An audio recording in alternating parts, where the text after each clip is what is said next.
Alright guys, today we're going to be doing the Stateboard Acrylic Nail. Now before I get into the video, because I don't want to talk about it too long, what I forgot to mention at the end is the proper way to dispose of your extra acrylic. So there's two ways you can go about doing this. One, you can take a paper towel, pour your extra powder into the paper towel, and then pour your liquid over the top, ball it up, and throw it in the trash really quick.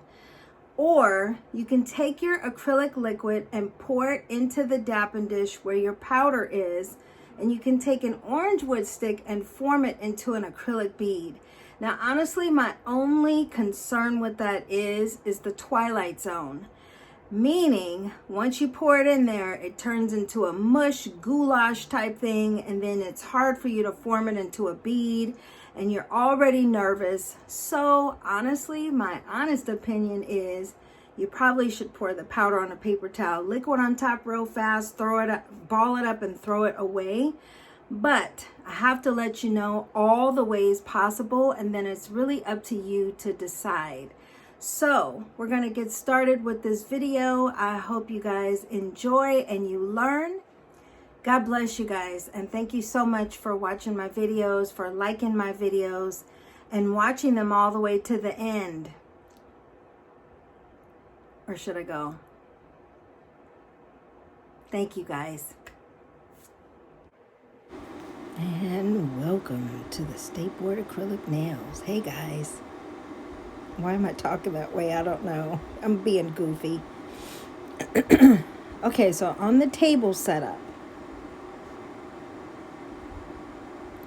remember we have our general setup with the spray disinfectant, your first aid kit. Remember, these are simulated, guys, just so you know. But you will have the real deal at Stateboard. And your hand sanitizer. Now that's not simulated, it's real. I have my buffer, my block buffer, my acrylic file,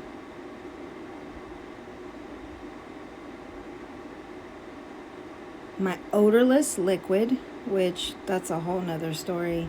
Totally didn't work. So I ended up having to use Young Nails regular monomer. And that's my simulated odorless powder. Now at Stateboard, you guys will be using odorless acrylic, so please keep that in mind.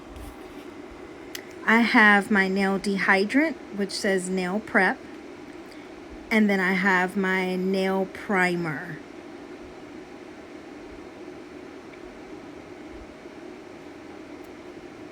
My nail forms. Now, honestly, I have two, just in case I get nervous. My mannequin hand with the nails already pre-glued on there, and that's a whole nother thing too if you want to buy your own hand. I have my towel, aside from my SMA. So what I did was I took it and I folded it in, corner in, and then I rolled it down for an arm rest. And honestly, now that portion of the towel that's open, I could use that to dry the hands or wipe the dust off is what I'm trying to say. But I'm not going to do that. I'm using the little towelettes or torn paper towels.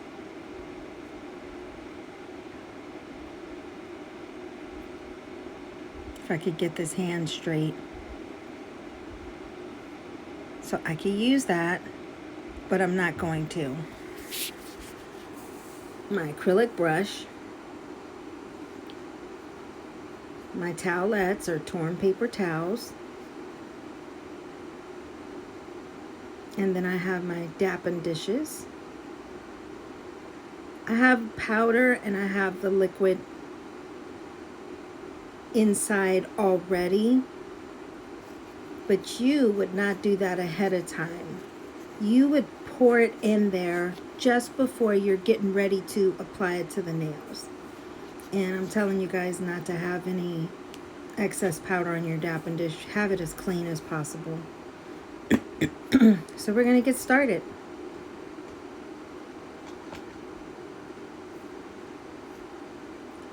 First thing I'm going to do is sanitize my hands. And now remember, the examiner is going to tell you which finger you're going to sculpt the nail on. So I'm going to sanitize my hands first, and I'm not going to share that sanitizer to put it on the finger that I'm going to do. I'm actually going to go back to my hand sanitizer, and I'm going to get more and apply it to the finger that she told me to do it on. So my pretend examiner told me to do it on the middle finger. So I'm going to apply sanitizer to the middle finger.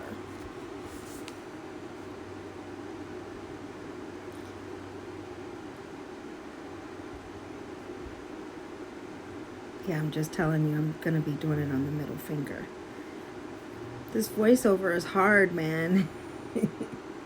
First thing I'm going to do is etch the nail with the acrylic file. And what etching means is just mildly roughening the surface of the nail. And some people use the term sanding. Okay, so you don't want to bend her finger back like that. You want to treat her like she's a real client. So you have to have the hand in believable positions as if she's a real client. And if you notice, I'm etching around the cuticle and going downward. Around and down. So always, we're not going to go side to side. No, that's a no-no. But we're going to follow the direction of the nail growth. And that's a whole nother class about how to prep your nails properly for acrylics, and most nail salons do not do that, which is why your nails are paper thin when you take them off.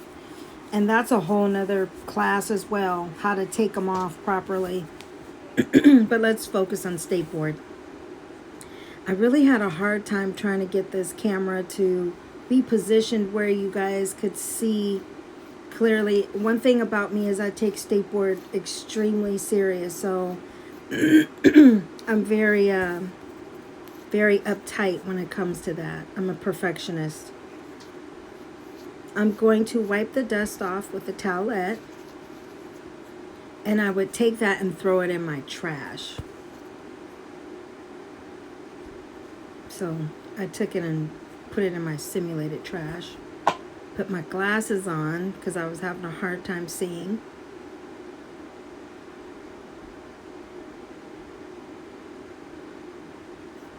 That's so much better.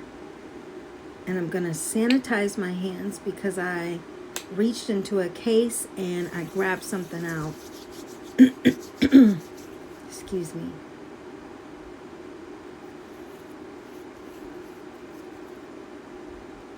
Now I'm going to apply the nail prep, which is the nail dehydrant.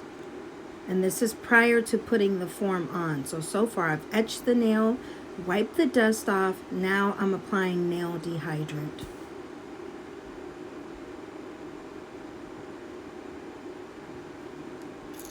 I'm going to take my form and I'm going to tear that off. And now what I was trying to show you on this one is, and that goes in the trash, is I would take that thumb portion off in there and I actually stick it under because it gives more reinforcement for your form. But on this one I did it over crooked, Twilight Zone. So I had to throw this form away because yeah. So if that happens, you just got to throw it away, and that's why I have two forms on my setup instead of freaking out. That goes in the trash. And now I'm going to take that portion and stick it under for better reinforcement. Yay, it came out right this time. And you can feel the difference. It just makes it easier to stick under the free edge. It's not so flimsy. So I'm going to take it, roll it under and up. And then I'm going to seal the form by pinching it there. Pinching it under. And I always try to keep that portion there on the end rounded. So it's like a round cushion there. And there you have it. So it fits under the free edge perfectly. I'm going to take my acrylic brush. Oh, I'm sorry. Primer. So etch the nail, wipe the dust off, apply nail dehydrant, roll the form under, apply the primer. And I dab it on the paper towel because I don't need all of that primer. Remember, it spreads. We don't want it to get on the skin. And we just do it very lightly. And yes, it's okay for me to fan it. Never blow on the nails. That is unsanitary. Now I'm going to open my dapping dishes and I'm going to place powder inside, which I already did, but you won't do that at Stateboard, remember. You are going to actually apply the powder. And I would actually apply the liquid, but I did it prior to this video because I didn't want anything twilighty happening where it spilled in front of the camera, so I just pre-did it. But you, however, will not, so please be clear on that.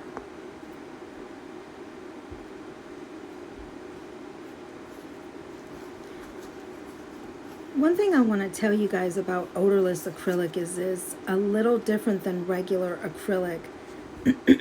And so it dries with a wet type of residue that you will have to file off, and unfortunately you cannot touch it. Now some teachers will tell you can, but my best advice to you is, because it's a chemical, please do not rub your fingers on the acrylic. You want to tap it with your nail brush to see when it's dry, and we'll get to that part in just a minute. But when you're applying the bead with your odorless acrylic, you'll notice that I'm constantly taking my brush after I've placed the bead down on the nail, and I'm actually drying the brush out, because your odorless liquid, now this isn't odorless that I'm working with here, because yeah, that didn't work out, but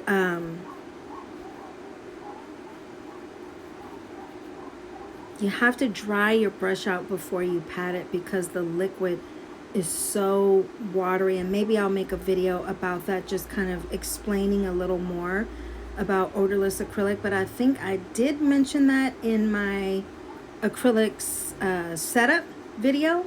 So if you want to watch that one as well, because I really described the different types of acrylics. Okay, so I'm going to dip my brush in the liquid, and then I'm going to lightly drag, if I can get this right. I'm telling you, it's always something with me. So I'll take this time to ask you to please feel free to ask me questions in the comment section. I love helping people and answering questions. So please, whatever questions you have about the California State Board, you know, I can help you. I've been doing this for a very long time. Loved every minute of it. I have helped many people get their licenses, not just in school, but outside of school, from other countries. And so please feel free to ask questions. If there's something here you didn't catch in the video, the good thing is you can rewind and rewind, but if you still didn't catch it, just please ask me questions. So I'm going to dip it in the liquid, and I'm going to drag my brush in the powder lightly.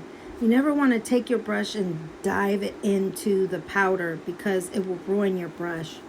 So I'm going to place that bead right where the free edge ends and the form begins, because you have to extend that acrylic past the free edge. If you do not, you lose points for that. And acrylic nails is worth a lot of points at Stateboard. Not as much, so I won't tell you the exact number, but I will tell you that it's 8 points off from the facial, and the facial is your highest amount of points. So the acrylic nail would be second in line for that. So these are all things you want to keep in mind. And I'm just patting it and shaping it. Now, people have asked me before, can I do stiletto nails, blah, blah, blah. Well, you know, honestly, Stateboard doesn't specify what type of nail, but if I were you and going to a state test, I would not play around, and I would not try to do anything fancy. Please do not do a stiletto nail. Do it square, do it rounded, a basic shape like that. But it has to go past that free edge. So honestly, I try to keep the acrylic nails within the 3 bead range. But just note, it's not required. And I did do more than 3 beads on here, because I saw some areas that needed work. And I forgot to tell you guys too, you have 20 minutes for this procedure. And for one nail, that's pretty good. So you will have 2 minutes to do your setup. And then you have 20 minutes to actually do the nail. Now at the end of your setup, the 2 minutes, just like at the end of the service, you will actually take the hand and turn it towards the examiner to let them know that you finished with your setup. So I'm working on the second bead here.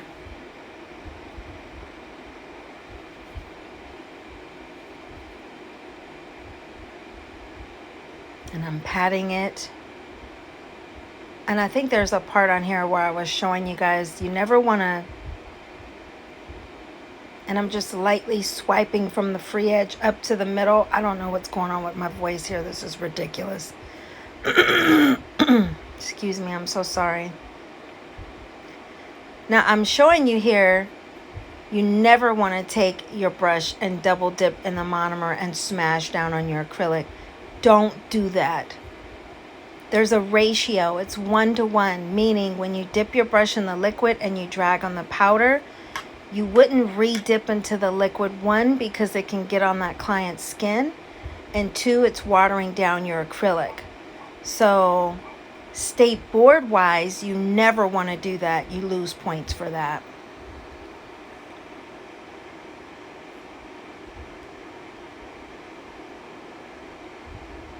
So I'm going to do my next bead, and that I'm spreading in the cuticle area.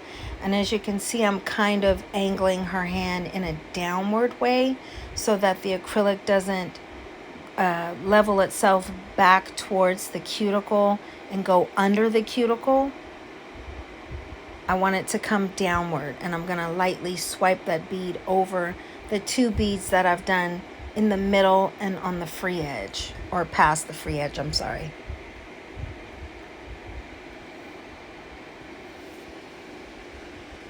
So I'm checking on the sides to see if there's any holes, and I'm making a little bead to feed in, or fill in, I'm sorry. Oh God, I'm a mess right now. To fill in whatever holes I see that needs to be filled in. Now what I'm showing you here, you know, people will double question, and that's fine. But is that okay to do? Yes. If you are within your 20 minutes, yes, it's okay to fix whatever you see needs to be fixed. And Stateboard will let you know when you have 10 minutes remaining. So you'll always know your time that you're working with. So I'm just fixing what needs to be fixed. I'm within my time. And when your towelettes become saturated, which is why you see me, I keep folding it and moving it over, you just move them out of your way. So that way your skin is not resting in that monomer, because that's a safety issue. So not only do you have to be safe for your client, but you also have to be safe for yourself as well when you're testing. So I'm going to use the handle of my brush, and I'm tapping it. I'm listening for a crisp clicking noise. And so we wait. I'm not going to touch it with my fingers to see if it's dry.